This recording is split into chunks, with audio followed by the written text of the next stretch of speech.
la presentación, tenemos aquí el honor ya, la presentación del libro de Alejandro y bueno, pues va a ser breve, así que vamos a ver si escuchamos un poco. Aquí tenemos a Alejandro Castaño Rodríguez, que te he llamado los últimos días, te he llamado de todas las maneras posibles. Y pues nada, le conocemos aquí, pues músico, ha tocado con Fonema, actualmente en VHS y más bandas. También tuviste un momento político, fuiste concejal aquí en el Ayuntamiento de Torrijos, esto está puesto aquí. Y los que estamos aquí también lo sabemos.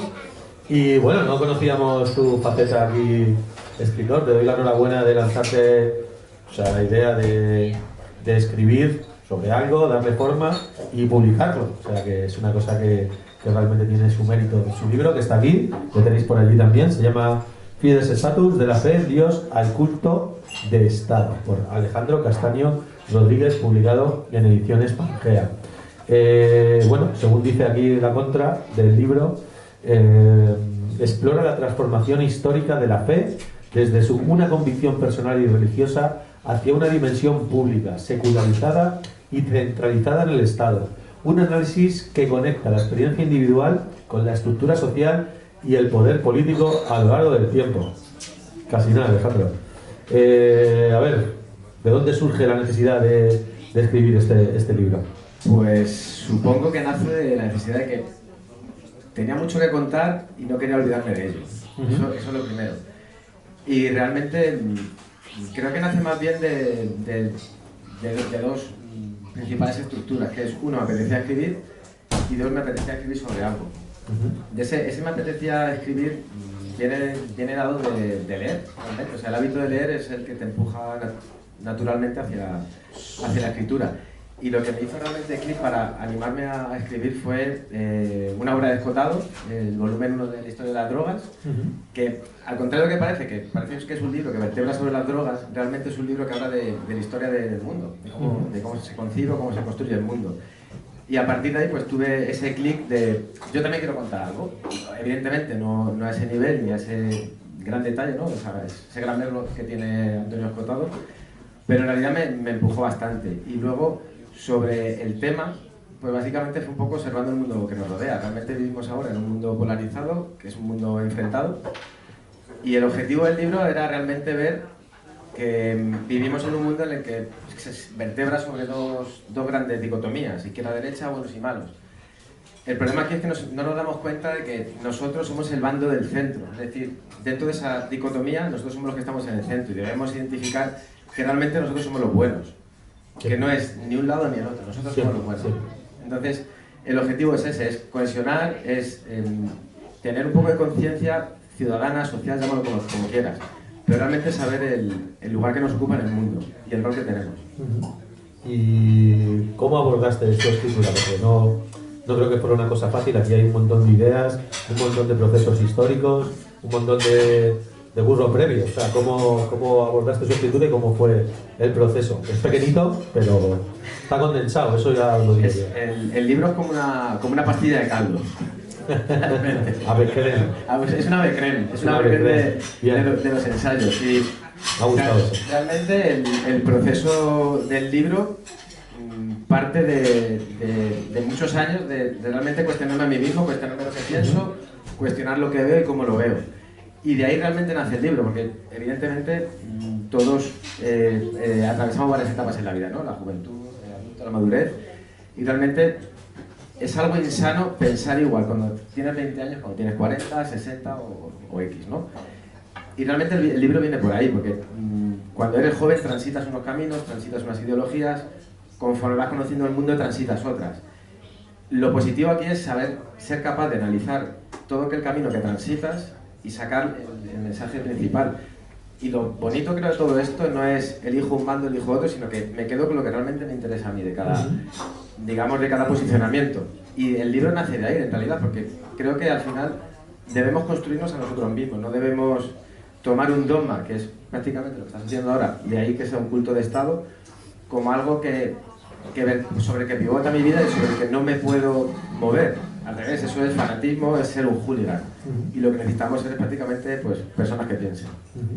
¿Y cómo surge la oportunidad de publicarlo? ¿De que hay una editorial interesada y que...? Pues este trabajo fue más bien de, al final, denominarme escritor sería algo más envuelto en...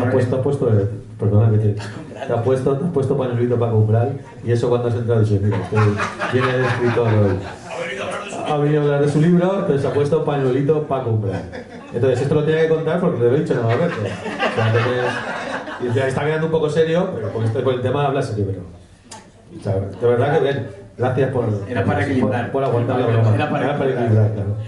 Pues, a ver, lo primero es, denominarme escritor creo que sería algo más envuelto de una capa de ego que se sostenga sobre el mérito de la escritura. Realmente yo no soy escritor, soy una persona que, lo que decía antes, tenía muchas cosas que contar, tengo muchas cosas en la cabeza y no quería perderlo, o al menos que trascendiera en una esfera reducida, los que somos aquí o que me quiera leer. O sea, no tiene mayor trascendencia esto. ¿Y cuál era la pregunta? No, que esto, que como la oportunidad de publicarlo. Sí, de una editorial que salga. Básicamente, pues es un libro autoeditado. Evidentemente, es una primera obra, es un ensayo. No, esto no tiene una trascendencia profesional en absoluto, era únicamente tener un formato físico que compartir.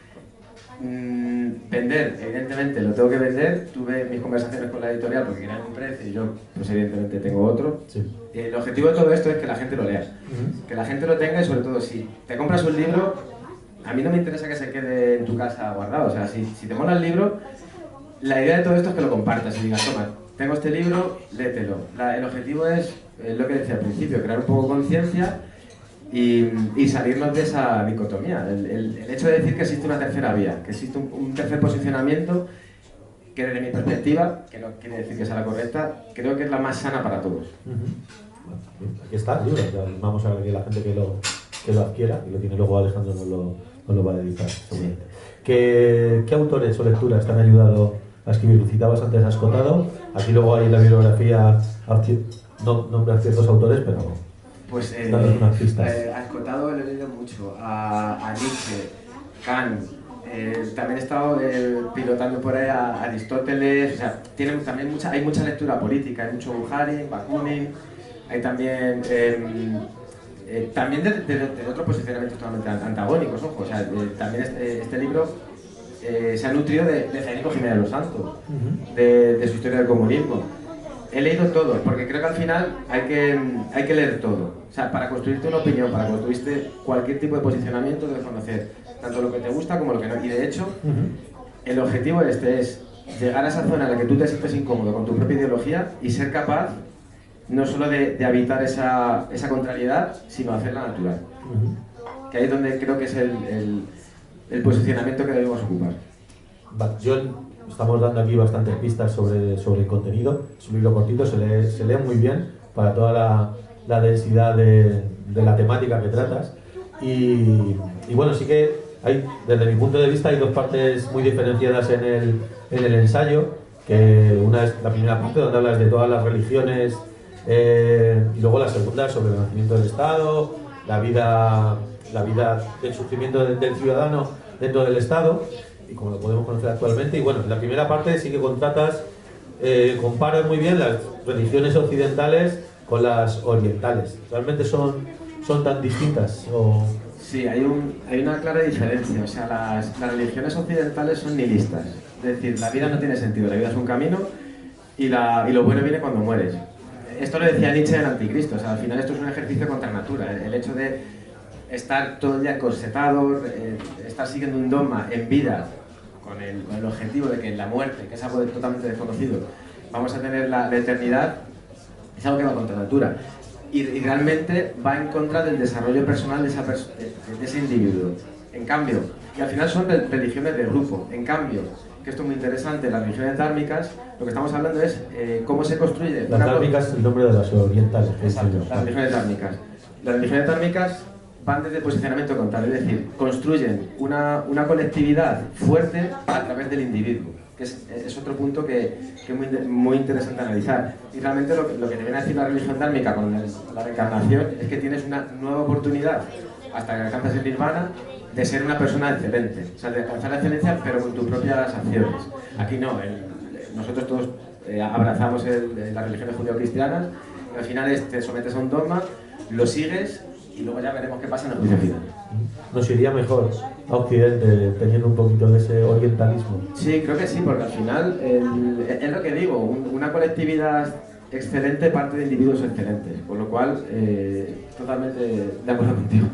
No, es una pregunta, yo no piloto tanto sobre el Oriente, como tú demuestras en todo lo que escribes. Eso es una pregunta.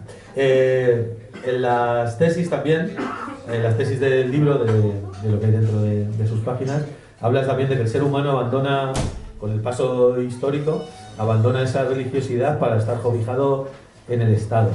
Y una pregunta así muy actual, que sí que hay debate sobre la necesidad de la religiosidad, esto, por ejemplo, el disco de Rosalía, la portada, la peli de los domingos, o sea, como que esa vuelta a la religiosidad, ¿cómo percibes tú si realmente está pasando, no? ¿Es marketing? No, realmente está sucediendo y esto tiene un porqué, o sea, tiene un porqué, de hecho, neurológico. El cerebro humano no soporta, no está preparado para lidiar con la incertidumbre. De hecho, pongo un ejemplo muy tonto.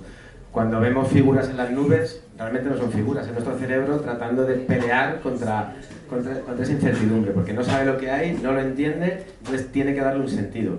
La fe, por muy contrario que parezca, es algo muy humano. De hecho, la fe es un elemento cohesionador que nos ha hecho evolucionar como sociedad. O sea, lo que somos ahora mismo, a día de hoy, ese elemento de cohesión ha sido siempre el pegamento, la fe. ¿Qué sucede? Que es algo que hablábamos tú y yo, ¿no? De acabamos santo al libro que no... Sí, bueno, eso quedó entre nosotros, esto no... Yo lo hago público. Vale. Pero sí, ahí tienes razón, David. Y el paso muy rápido.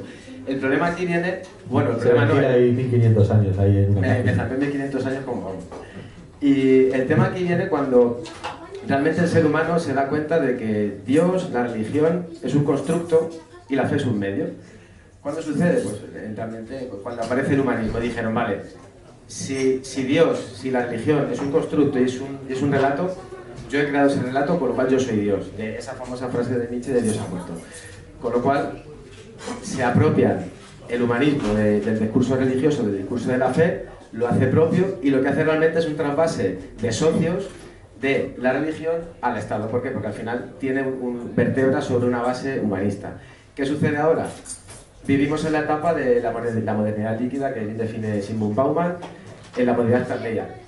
¿Qué significa esto? Significa que todas las estructuras sociales, culturales y religiosas tienen un revisionismo constante, con lo cual cualquier tipo de estructura que es fija en lo que es inherente al ser humano se ha dado la vuelta y se ha cuestionado tanto que ya ha llegado lo que antes era algo concreto, que esto decíamos que era un cable, ahora es un elemento compuesto por plástico y cobre.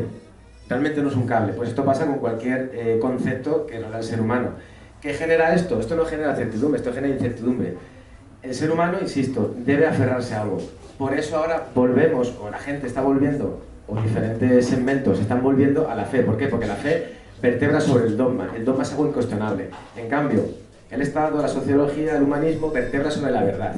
La verdad se puede cuestionar. Y de hecho la verdad ahora no es verdad, sino que es verdad, posverdad y realidad palpable o realidad percibible.